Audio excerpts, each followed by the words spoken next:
Hey guys, welcome to another episode of the Tech Point Africa podcast. My name is Muyiwa. My name is Oluwani Femi. I'm Emmanuel. And I'm Tage. So we're back in our studio after 2 weeks away from it. 2 weeks exile. Yeah, 2 weeks. Was it an exile? I mean, it was, Yeah. for many of the youth in Nigeria, it was a time of mourning and reflection. Yeah, but better times are coming ahead, hopefully. Amen. Amen to that. So acquisitions again. So the co-creation hub via their Kenya arm, that's iHub, which they acquired In 2019. last year. They are going ahead acquiring things again. So they are acquiring eLimu, a Kenyan edtech startup. What's that all about? So the news came up on Wednesday that CC Hub through iHub acquired eLimu, an edtech startup in Kenya. And the startup is focused on creating interactive learning content for primary schools. Oh, okay. Yes, so it will CC we add the startup to its e-learning unit, Relearn. Yeah, Relearn, yeah. Relearn was created Relearn in was in- 2016. Because I was about to ask why acquire Acquired edtech them, startup. Yeah, But I guess so- it has to do something to do with Relearn. Yes, Yeah. so Relearn is like CC Hub's unit that comprises of all its educational initiatives. So it will just add eLemu to it, including the existing app that eLemu uses. So, but for now, they are still focused on the Kenya market. Okay. Yes. So subsequently, they plan to move to other parts of Africa. But is it just for K-12 students? K-12 like Primary school. and secondary school? It's going to encompass to like university students. We are not sure of that yet, but Okay. because Relearn already has something for K-12 Yeah, exactly. kids, Yeah. yes, so it might just be for yes, that. but Relearn doesn't have an app, existing app, so eLimu can just be the app that this Students pupils use. Yeah. use. So yes, while at that too, CCO brings on Abiola Olaniro, the CEO of Games, or one Yeah. of the Yeah. first gaming, Local Nigerian gaming company. Startup, yes, yeah. in They Nigeria. had a presence in Kenya. Oh, so he's now joining in as the CTO of of eLimu. eLimu. Yes, Interesting. So he's hired by CCO to run yes, that's eLimu as the CTO. Yeah, That's so interesting. And I know we also reached out interesting. to CCO CEO Bosun Tijani. You can Yes. read later. We'll put links in the episode notes or the description wherever you're listening from to read more about that. What the CEO had to say about the acquisition. But that's interesting stuff. Yeah, So let's very. come back to Nigeria. The Nigerian regulator, telecoms regulator, NCC, is trying to do something that looks like national roaming. Yes. Yeah. So it's in simple words, it's where your network does not have any reception.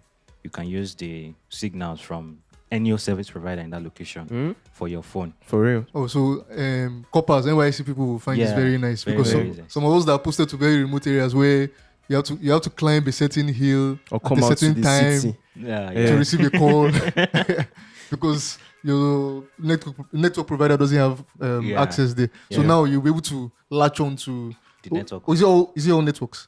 For now, they are just doing a trial for 9Mobile and MTN. Oh, it's still a trial at Yeah, this it's point. still a trial at this point. I think they are just doing it at Ondo State, in some local government in Ondo State, in okay. Nigeria. So, but at least based on what we've seen elsewhere, where they've tried national roaming, it could make services more available in underserved areas. Yeah. And of course, telcos will be willing to, okay, let me just go and establish somewhere. Then other telcos can pay wholesale charges. Yeah. That Oh, telcos. okay. But That's another source of revenue for another them. source of revenue. But the only possible downsides could be, they will pass these charges to the end users. You know, when you're calling another network, Yeah. it's more expensive than when you're calling the same network. The same network. So if you are now roaming, it's likely going to be more expensive Expensive, for the user. than for the user. And then how about internet? Does this translate it to works. ISPs and all of that? Yeah. Oh, okay, just mobile data. I think it's for mobile internet. data, but I think it's something that could be explored for ISPs in the future. And I think it's an interesting thing, and I will look into like more deeply. How it works. That's interesting. Still talking about telecoms, there's something happening in Ghana. In Ghana, right? yes. Airtel Ghana is about to exit the Ghana Ghanaian market. So Why? it's so on the surface, it looks like okay, they're tired of the Ghanaian market, but I think no. But I think there's something underlying from what I've seen so far. The Ghana government wants to take over 100% shares of Airtel Tigo. So Airtel Tigo is like a merger between Airtel and Tigo. Tigo is like a subsidiary of Millicom, a Swedish telecom company. Yeah. So the merger formed in 2017. Don't forget, Airtel has changed ownership several times. Yeah.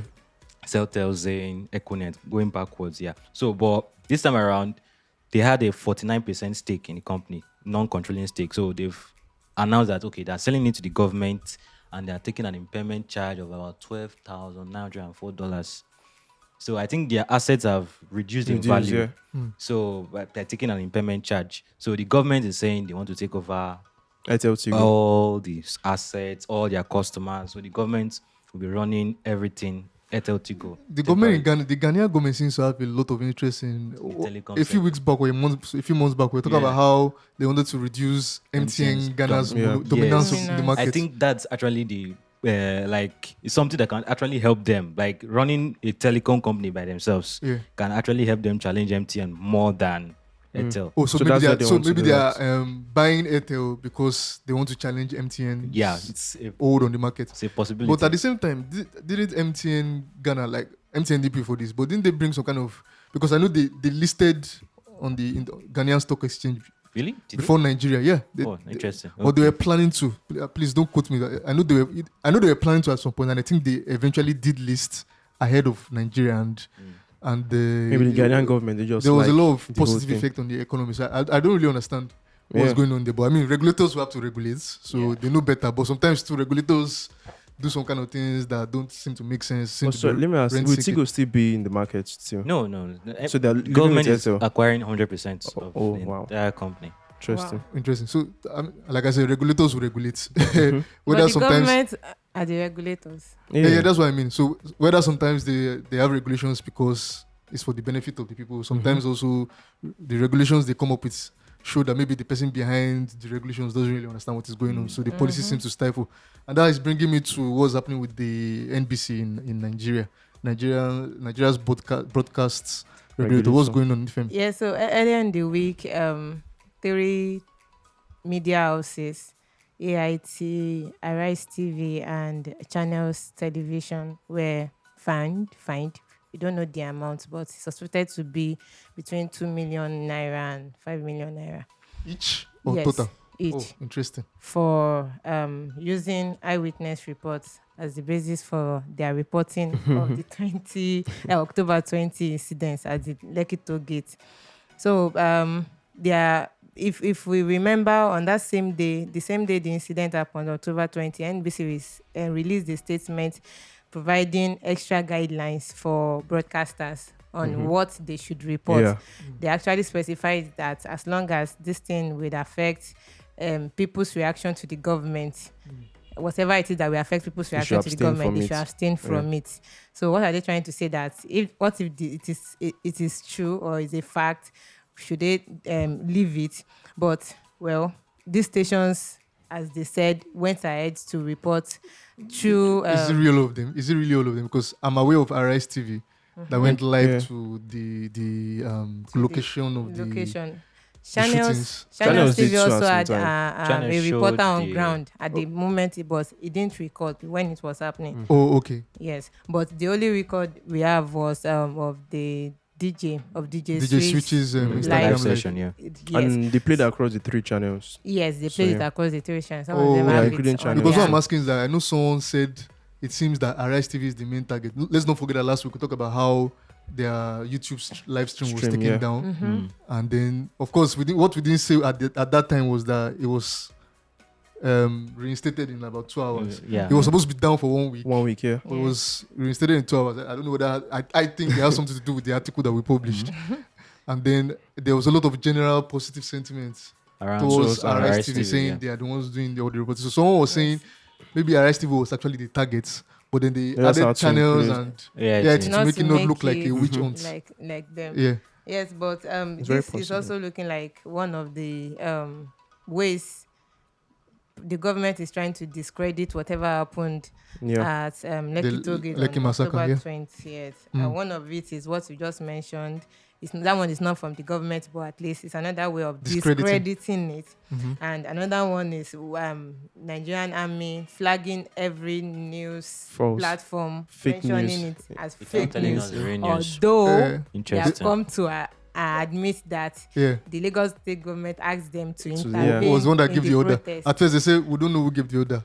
Lagos State Governor But they are said still beyond my from control. beyond, yeah. Then he went on Forces. CNN and they asked him and he said, yes, they were there. And then the army said, oh, okay, you said we're there. You're the one that called we us were out. there, but they are not yet as admitting to They the will- shooting. Maybe Yes, the BBC will shootings. interview somebody. Interviews from Chief of Army Staff. Chief of Army Staff. Probably. So I think this is one of the way of the government getting involved with discrediting whatever happened on that day. But there are evidence as these footages which these media houses used, because they are allowed to use user generated content, which is like this footage. Yeah. They can't be everywhere at every time. But NBC, that is Nigerian Broadcasting Commission, did not specify who they should accept these evidences from or this content from. Is it from verified accounts or not? So they just said that these accounts are unverified and unauthorized, Yeah. which is not defined. Even though they were live, Live Yes, stream. they even were though it was a live stream. stages. So Please. this fine, we don't know whether these stations, these media houses will go ahead to pay it, because there are a lot of gray areas there that were not Yeah. defined. And all of this now is even tying to the fact that the government seems to be very afraid of social media. And we're hearing talks about the social media bill coming up. But Yeah. although I'm not sure, because the last time there was a hearing about the social media bill in Abuja. It was This was a federal boycotted. affair, and there were many Civil rights societies. like paradigm initiative that went against it, and then everything died down. But now talks about it are coming up again. But it seems to be in the Lagos. Yes, it's there've been House of reports Assembly. that Lagos State House of Assembly is pushing for a social media bill to try and control everything that's happening on social media. But it does not make sense because the State House of Assembly does not have the jurisdiction to actually implement the social media bill In their states or whatever. But it seems they actually have a say, like they can actually contribute to discussions at the federal level. Okay. So, but the decision lies on the exclusive list. So it's just the federal government that should. But I think what happened at the federal level was they just put a pause to it. Like Yeah. we saw the Lai Mohammed Come out the other day come out to- to say, smartphones, everybody is Nobody watches TV and Nobody watches TV reads anymore. newspapers. So Yeah. oh God. So keeping up with the times, keeping up with the times, and It's now a sin. seeing everything that is happening. I think the government their social media bill did not die. They just put a pause. Yeah. At the NBC code, that same code that bans Hate speech. exclusive content, they Yeah. increased the hate speech fine from 500,000 to 5 million naira. About $13 or something. Yeah, $13,000. Yeah. So that shows there's still something going on, and I think we have to be Watch up- this space. So I think it's very Watch this space. important that we had we're going to be following this, but I think it's also very important we add our voice and everybody listening to talk and speak against this. I can understand from a government perspective the need to, because it's very and possible control. that fake news can actually spread. It did during Yeah, the social media. Yeah, it did, yeah. And then with the way technology has gone these days with deep fakes, they can even put your head on a video and it will look like you and you did something. I understand that, but at the same time, there should not be any gray areas. It should not. The government should not be able to use blanket terms to to cover every everything. base. like So anything we internet. need to engage, and platforms like the Paradigm Initiative and I believe Enough is Enough and other people, Yeah. they are doing a lot of work. So any way we can support, any way we can add our voice to it is very important, because if not, they may come for podcasts. I think they've already come for podcasts, if I'm not mistaken. Yeah, but they just don't know Lagos that we State- exist. Lagos State government denied it, though. Exactly. Let's go away from all those sad government things. just- I mean, even as we continue to hustle, the tech space continues to work. People are facing their hustle and trying to work. We're hearing news about a startup Yeah, from Abeokuta. that we discovered in 2017, right? Yeah, when we went for our tour. Yeah, They pick raised me a up. few $1,000. $10,000 for Okay. an angel investor. Yeah, pick me up. Yeah, that's the name Pick of Me the Up, startup. Pick Me Up, yeah. Logistics, mobility and logistics. mobility and logistics and food delivery. And I mean, they started Yeah, with transport first. Now they have Mobility and laundry logistics. services. That covers everything. Everything true, yeah. So they raised $10,000 from an angel investor, 5,000 in May, and they completed the other 5 this month. So I mean, they've been around for like 3 years, and from the looks of things, they are doing quite well. They said they have 50,000 active customers. Across all those verticals that they. Yes, in Lagos, Ibadan, and Abeokuta. Okay. The 3 cities in Nigeria where they operate. Then they've made 50,000 deliveries within Lagos, 7,000 in Abeokuta, and I think 10,000 in And they were not Ibadan. affected by the ban in Lagos. They're not affected. That's true. Yeah, logistics exactly. Yeah. So, and with the money now and with the $10,000 and the revenue they've made within the past years, they are looking to expand outside Nigeria. With just $10,000. Interestingly, Okay, maybe a Yeah, couple of revenue. bikes and but yeah, they said they're going to maybe invest in bikes. offices and registration. Yeah, they're going to do that, and Mm. they also Where are they meet- expanding to Ghana and Cameroon Okay. next quarter of the first quarter of next year. Okay. So I mean, we'll see if it's possible that's going to happen, because 10,000 looks small to do that. But yeah, let's watch the Okay. space. We'll be paying attention. Seems their business model is running on mostly revenue more than VC. Have they raised any funds before? No. No. No. Prior Not to that we are now, aware no. of. So this is like the first angel Like, investment that we know they've raised. Interesting. Okay, that's interesting. I mean, talking about assuming it's a local source that provided the money, and talking about how, for example, we're talking about how last week Paystack's acquisition will Encourage local more investments. local investors to partake Mhm. in Startups across the startup space. Yeah.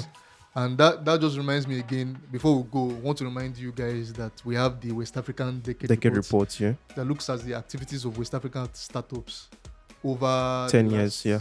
10 years. 10 years. Yeah. And very interesting insights you can get from them. For example, very. we found out that many startups that have raised over $1 million in the past 10 years, they're more likely to succeed. Yeah, Yeah. that's So the survival. even though the failure rate is 90% generally globally for startups, it seems the failure rate is just 5.9% for 5.9%. for this only, particular set of startups. yeah, for this set of startups, Yeah. there's only 3 out of 51 51. Shut Very, down. very, very incredible. over the last 10 years. That's 10 years. interesting numbers. I mean, Nigerian markets, you have to be so frugal with how you Precise, spend money. exactly. And So you can't there's afford no to room for fail failure. at all. So even with the pick me up guy saying $10,000, they want you to expand. So it it's might possible be- they are it's moving true. very lean Yeah, very yeah, possible, it's yeah. because we possible. don't have that luxury to just be burning cash anyhow. like Quibi, for example, that spent $2 billion in 6 months. Is it 2 billion? Yeah, Is that not almost more $2 than billion Hey, God. in 6 Crazy months. stuff. A US Crazy startup. stuff. So Anyway, the other insights the Yeah. reports, like the OAU and Yeah. Covenant OAU, University, Covenant University. they have like the most. I think the founders that have raised money go to those schools more than any other. so they're more Universities likely and- to raise over $1 million if they went to that school. Exactly. Oh, yeah. Let's just Funny say, enough, we're yes. looking at Funny it- enough, we're looking yeah. at Are it- we prophesying? yeah, okay, we're looking at it in hindsight. Yes, Of the startups, these 51 startups that raised over $1 over $1 million. million since the past 10 years, Yeah, most of their founders finished had their bachelor degrees In from OAU. OAU and Yeah. Time to Covenant start, Covenant it's time University. to start tagging my OAU. OAU What are listening. you people doing? tweets, share Yeah. this podcast with your friends and let them come and listen to this. So that you Definitely. can, I know you guys like to be proud. And then on a, should I say a sad note or unfortunate note, only 10% of these Very unfortunate startups news. Yeah, had female co-founders. One Yes. tenth. It's not quite unfortunate. It seems like what is going on across across the world. The True, whole, yeah. true. Women representation is quite low, and these female founders have actually contributed like 20.1% of the total amount raised. Oh, so Yes. they're very, should I say, They're doing more with effective. less. They're doing more with less. Exactly. Yeah. So they're really participating in this in the tech entrepreneurship. But we'd like to see ecosystem in more Africa. representation. Yeah, Like we'd like to see 10% more, is please, more, We yeah, definitely like Yes, to so, see so more. we are hoping to get more. definitely. Yeah. We'll discuss that. Okay, so very interesting. Don't forget West African Decade Report. You can get it at intelligence.tech.africa. We'll put the link to every story that was discussed today in the episode notes or description wherever you're listening from. Emmanuel, tell them where some of them have maybe saw this via Twitter or Facebook. Yeah. Where can they listen? Okay, so you can listen to this podcast on Google Podcasts, Apple Podcasts, Spotify, Stitcher, iHeartRadio, or anywhere else you get your podcast. Please don't forget, if you've been following us on SoundCloud, we've moved from SoundCloud, so you will not get the new episodes on SoundCloud. So please follow any and other if you app. don't like to use any of the podcast apps, some people don't, you can just go to podcasts.techpoint.africa to see all our episodes. You can even search for them using keywords to find relevant episodes over the past years. And of course, we have our sister podcast, Built in Africa, where you can get in all these platforms that Emmanuel mentioned, Built in Africa. Including SoundCloud or it's moving away from SoundCloud. So But yeah, we interview founders across Africa doing wonderful things. You can learn from them. Parting words, Nifemi and Heritage. Be careful what news you listen to. Stick with us on techpoint.africa for verified news. Don't spread false information. I love that. NBC, are you listening? We don't spread. Or who has our jurisdiction? I don't even know. Is it NBC or APCON or whatever? We don't spread false information. Thank you very much. Heritage. see you next week and stay safe. See you, listen to you next week, whatever. Bye. That is all good. It's all good. All right, take care, guys. So next week. Bye. Bye.